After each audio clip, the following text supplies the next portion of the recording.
Hello, I am Reverend Irene Smith, and I'd like to welcome you to Generationally Speaking.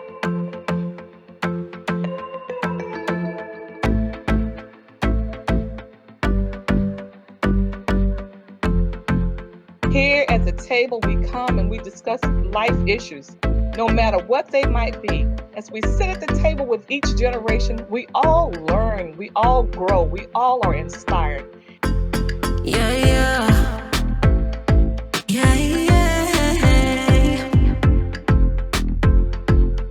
Generationally Speaking.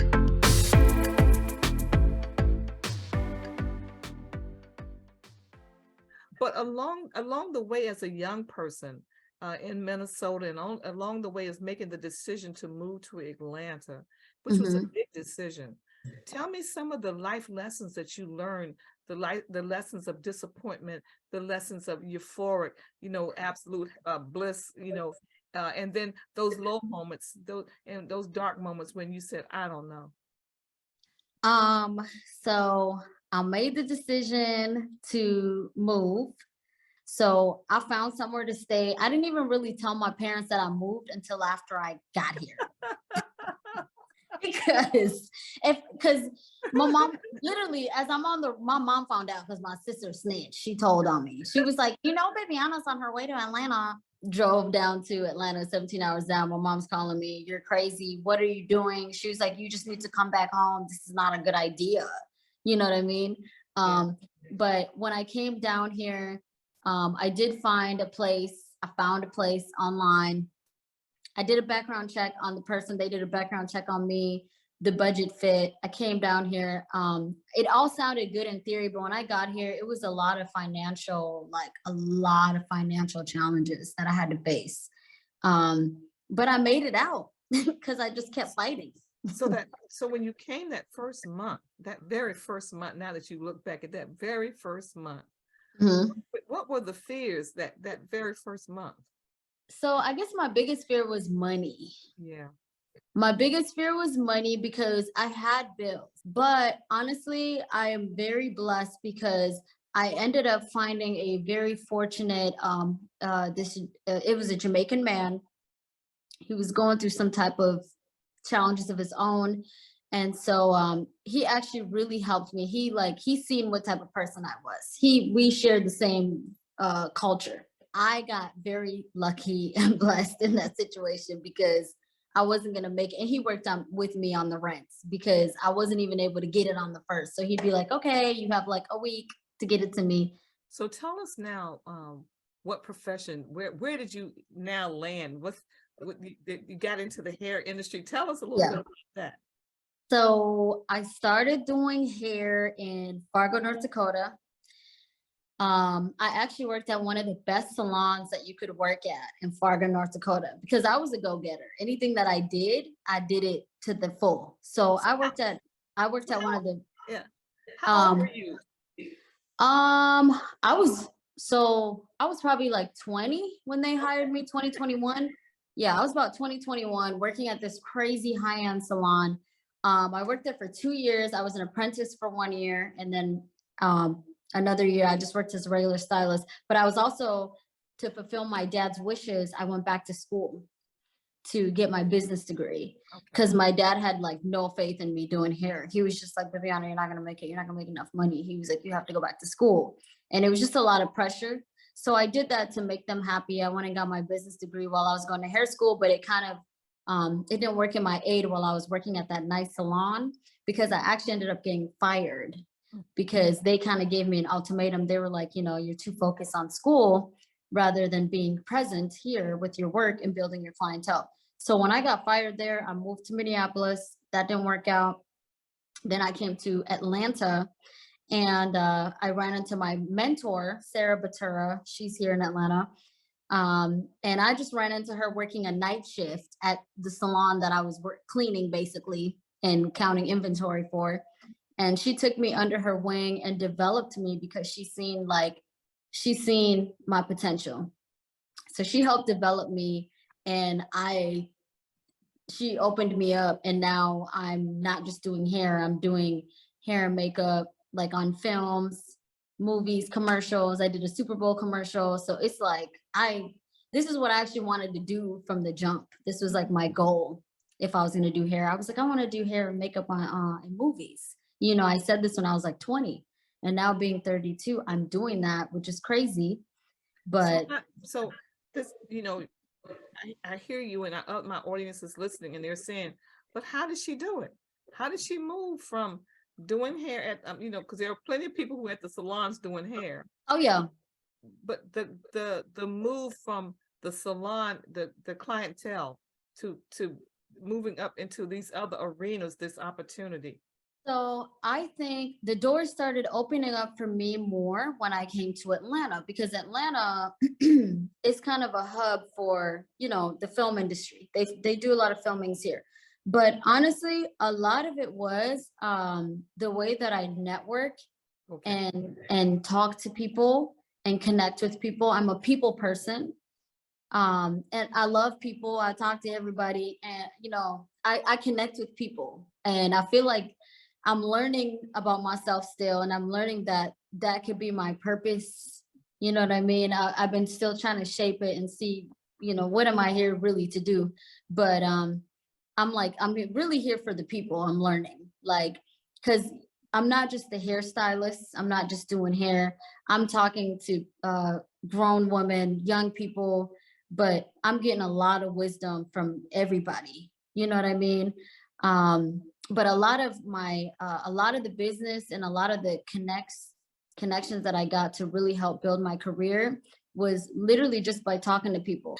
So when you do makeup, tell us a little bit, we delve a little bit into this makeup, because Mhm. it's more than just putting some powder or on a Oh person's yeah. face. So tell us how you, inside of your brain, what is going on to say, I'll do the man this way, the wife this way, the Mhm. children this way, and we all have different features. So what happens inside of your mind to know what you're going to highlight on a person?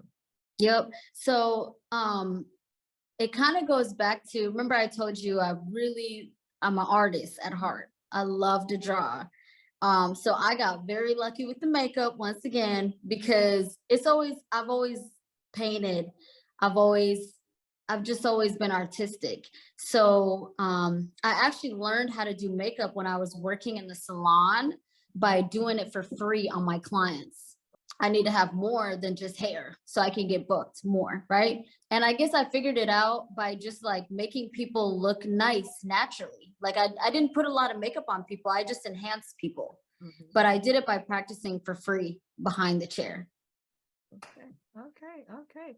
Sounds good. So now that your business is booming, and Mhm. so where do you see yourself going? What's your next what's your aspirations for you in the future? Well, I see a line that says Bibiana. Um, so you probably will. Again, it's so crazy because I've done hair way longer than makeup, but I have had so much fun doing makeup, and that has somehow taken me. I'm so happy that I decided to do it. It's taken me way further than just hair, me doing hair. But I think I'm aiming towards having my own makeup line. I've already worked on so much of it behind the scenes. But it will be coming. I'm definitely working on it. That's something that I definitely want to do. So I know you mentioned that you're participating in a competition. So tell us a Oh little yes. bit about that. Oh my goodness. So it's kind of random, but I'm a artiste. Um and I have a lot of tattoos. Oh, you. Yes. What made you get those tattoos? my my yeah, like I have to be careful saying it because if my dad sees this, he's just like gonna roll his eyes. He's like, no, my dad is not for it. My mom, they don't care for it at all. They've gotten better though. They have adapted. Um, yeah, my dad now he's like, okay, but when I got faith right here tattooed on me, and my dad was like, do not include the Lord in your sins. Oh my goodness. So that's how, yeah. So that's how I'm kind of like, talking about it. But I've always loved tattoos.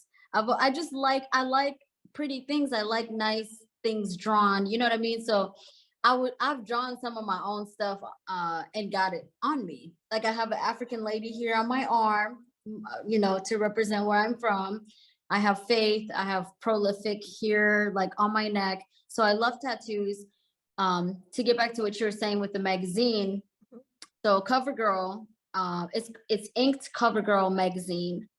I had applied to get featured on the magazine just by chance, and I got picked for it. And basically, you have to get a lot of votes to win, and if you win, or you have to get a lot of votes to win in your category. And if you win in the category and the pool of people that you're up against, you go into the semifinals. And then if you win it in the semifinals with the pool of those girls, you go to the finals. And then after that, you win 20K and you get featured on the magazine, and you get a tattoo session with this celebrity tattoo artist, and you get a photo shoot with this celebrity photographer as well too. So I have entered it. I am in the semifinals right now. I'm number 6. It keeps fluctuating from number 6 to 3. I think I'm gonna win this one too, because I have a lot of support. My clients are like, "You're gonna win this." You know, they're giving me good vibes. Everybody, my family. I didn't think my family. I thought they were gonna be like, you know, the African community. They just be like tattoos. No. But my dad was like, "Oh no, we're gonna tell everybody," you know, so everybody's on board. I think I'm gonna win the semifinals, and I think I'll get in the finals, and I think I have a chance of winning. So how do people do vote? Is it how do they cast their vote for you? Oh yeah, so it's a link. It's a Mhm. link that I can send to you, or I can give Okay. y'all. It's on my Instagram, it's on my Facebook. You can click on the link. It's free to vote if you have a Facebook, Mhm. because they have to verify you just to keep people from cheating, because people can pay for votes and just have random like robots, random pages, you know. So they have to verify you through Facebook, or you can pay for the votes as well too. And it is a secure, like official site and brand and like situation going on. Because when I sent the link to my dad was like, "They're asking me for my card." And he was just like, "Is this safe?" And I was like, "Yes, it is." But yeah, so you can do it either way. So now have your parents been down to visit you in Atlanta, and what did they think about it? So my mom has came down here. My mom's very dramatic. Um, she's just like, "I don't know how you live here." She's like, "It's the wild, wild west" to her. Um, but she got to just kind of see my like lifestyle, me and my boyfriend, and like we took her out, and she had a blast. She had a ball, personally. The only thing that was getting her was the traffic. But she does love to see that there's so much culture going on here compared to us living in the Midwest. So she's like, "Okay, I can see why you like to live here." But I think for her, it's a lot. Yeah. Yeah. So the thought of them maybe moving to Atlanta may not be so. Oh, I've been begging my dad. But he's like, he's waiting on one more person. My baby brother, once he gets his stuff together, he's like, he's going back to the village. He was like, "I'm not, I brought you Really? here." Yeah, he wants to, that's where he wants to finish, basically. He tells us that all the time. He's like, "I'm going back home as soon as everybody gets it together." So I find that amazing that his desire is just to go back home. Oh yeah. Yeah, He's yeah. he just, you know, he's like, "I'm tired of working." We still have family back at home that we help. So, Mhm. you know, they're waiting for him. And they could come here, but they're at a point where it's like, you know, they're not gonna come here. It's Mhm. just too different, too big of a gap for them to fill at the age that they're at. So, and then for my dad too, he's done I commend him and my mom, because they've done a great job of adapting. They're probably one of the few, I would say, within our like African community that, because most of my siblings were born here. So they didn't have, you know, besides me and my sister, we're very traditional. Um, at heart, but everybody else that was born here, you know, my parents had to really learn to understand them because they were born here, you know, so they're a little bit more Americanized. But as soon as my baby brother gets it together, he's out. So tell us share a little bit with us, my audience, some of the traditional gatherings. So we have like a African Community Council in Fargo. Each state has one. There's one in like Nebraska, Iowa, Minneapolis. So we have, I mean, I know not everybody probably knows it, but we always have what's called like an African convention. And it goes on about once, twice a year. My baby brother, who is a DJ, he actually DJs all the events.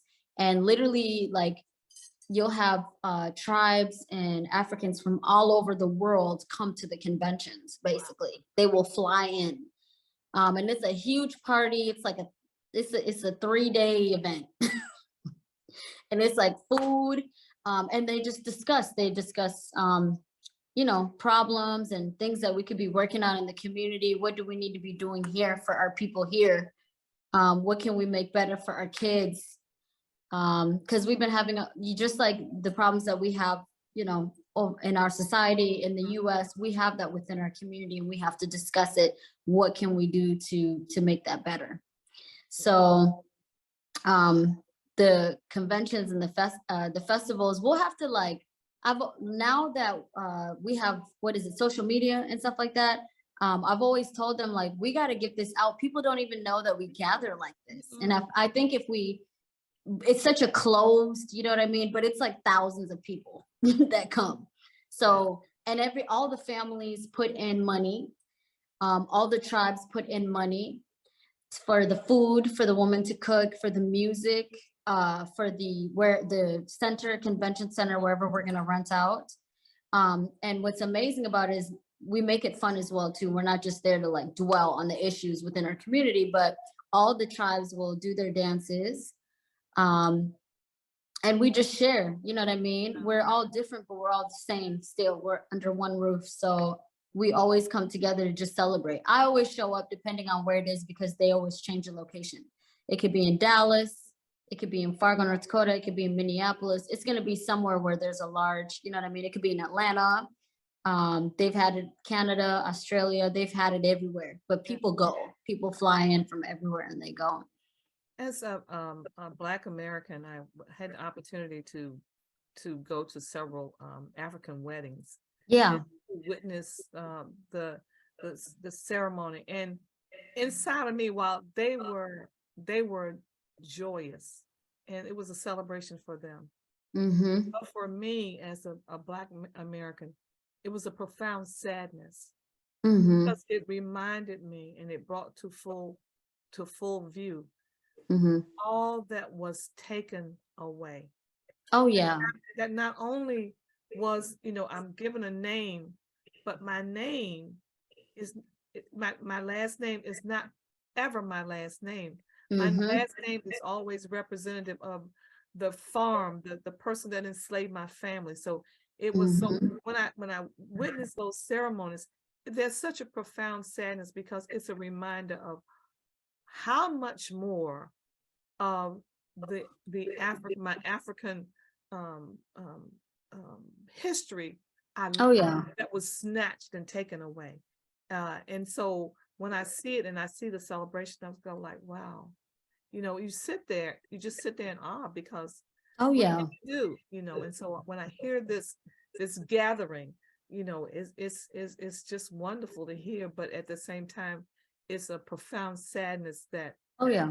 that is so much that was taken away, and sometimes, telling the history, my history and your history is so different, but yet it's still the same. That it's Oh still yeah. a struggle, and so it's just good to hear that you all are coming together and you're not losing that, and that's what's so important, that you don't lose who you are, that history. So that is good to hear. So Exactly. your other siblings now, Mhm. they're younger, so are they following in your footsteps with this ability to this adventurous spirit? Oh my goodness. My baby brother, yes. He's so we are all very artistic Like we were just not meant to be in the office space. And it's so crazy because my dad, you know, we grew up in the church. He raised us in the church. We were singing. He brought instruments home for us to learn to use at a very young age. And but as when we got older, being in this reality, it was like, well, now you need to become a doctor. And we were like, what? You know what I mean? Just taking the fun out of everything. But all my siblings are very creative. My baby brother, Andrew, he lives in Dallas. He's a DJ, and he managed to get on a worldwide tour with this A-list celebrity, him and my cousin. By chance. It's just the energy and the connection. If you really put yourself out here, and you're doing good and you're really talking to people and connecting with people, you will end up where you need to end up. You know what I mean? And I really believe in that. And that's what happened to him. He just ran into Polo. Well, they didn't run into her, but they sent out an email. She was looking for a DJ, and she was just like, okay, yeah, you guys can come. And they were staying out in Iowa at the time. Okay. Or no, not Iowa, South Dakota. Mhm. They were staying out in South Dakota, and she had them come try out to basically see if it could work out. Her son had already made it, and she was like, wow, you guys are really good. And then she seen that they were really good boys. Mhm. So yeah, my brother's a very good kid. And so they ended up, she was like, y'all want to come on tour? And they went on this worldwide tour with Polo G. And yeah, I was like, you're doing what? So, but if you have that right energy and you're out here, it can, these things can happen. So he's on his way. My other sister, Sarah, she's finding her way. She's a singer, but she's still trying to, she's younger. She's still trying to get it. And then my other two, Viola and Travis, we call him Dismon Tutu. They're still finding their way, but they're just so creative that they're all over the place. So it's gonna take some time, but they're gonna get there. So do you think they'll ever move out to the Atlanta area with you? I have tried to get everybody out here, but Atlanta is the wild, wild west. It is not for the weak. That's what I tell them. Because I'm just as hard as my dad. Like, you're not gonna move out here and I'm gonna raise you. That's not happening. Yeah. So I want, when they come out here, I want it to look a certain way as well too, because with how busy I am, I'm not gonna be able to raise nobody. That's the whole thing, But I have offered, like, come out here, be with me, but we'll see in due time. The only person is Andrew, but instead of moving out here, he moved out to Dallas. Right. So he's doing his thing out there, but he's doing a good job. So I'm just like, stay over there, do that over there. Well, in your current position and your role, tell me some of the habits that you would leave with another young person. I say to have an open heart, and to be honest with yourself about where you're at, and to literally just be you, because people can see that it's so easy to feel that, you know what I mean? People can see if you're trying to fill a shoe that's bigger than your shoe size, so I say just be you, and I say to just go for it, and you can't care what people think. Yeah. I think that's what has really helped me, is I've learned to turn that off, because whether you do good or do bad, it's gonna be the same. It's gonna be the same outcome. So you might as well just shoot for the stars and just do, you know what I mean? Just do it. Do whatever it is that you're trying to do. Yeah. Well, again, thank you for coming on to Generationally Speaking. It has been such a blessing. Thank you for having me so much, and we wish you the very best. We're going to get that link so we can make sure that we get it up, that people can go in there and cast their vote in a number of ways. And so what's the deadline for that? So we have till March 30th. Okay. Next week, Thursday. Next week, yeah. And basically you just go in and you vote every day. Okay. I have a game plan. I got my top voters, my dad, my boyfriend, they're all gonna be paying last minutes for me. Because I'm like, we have 20K on the line. And we need that money, y'all. And we need the money. And I want to be the first person of color on this magazine. They've never had that. Wow. So I think that's another reason why everybody's like, oh yeah, you got to get on there. You know what I mean? So I want to get on there. I want to be the first to be able to say that for sure. Yeah, and then we want to see that line of makeup. Oh yes, we need that 20K. That money. Yes, I want to do that too. Yes. Well, thank you so much, Bibiani. Mhm. To all my audience, I would say, you know what? She's taught us a lot about having some passion and some dreams, some desires, being Mhm. inspired. And in her inspiration, she had to move sometimes alone without really moral support. You know, they're there, but we don't sort of want you, but they Oh, were yeah. still there, but sometimes it wasn't as close as maybe she wanted to be, but it didn't stop her. And to move to Atlanta, just on faith, and that really was faith that she could make it, and God opened doors for her and put her in right connections. And then she talked about, you know, the importance of how we approach people, how we interact with folk, that we need to be mindful of that. Oh, be receptive to hear, you know, Mhm. don't be so standoffish that you can't hear what somebody is saying to you, and learn how to chew on it and learn from it. And she learned a lot from it, you know, folk Yeah. open doors, and her being right there and receptive and ready to go.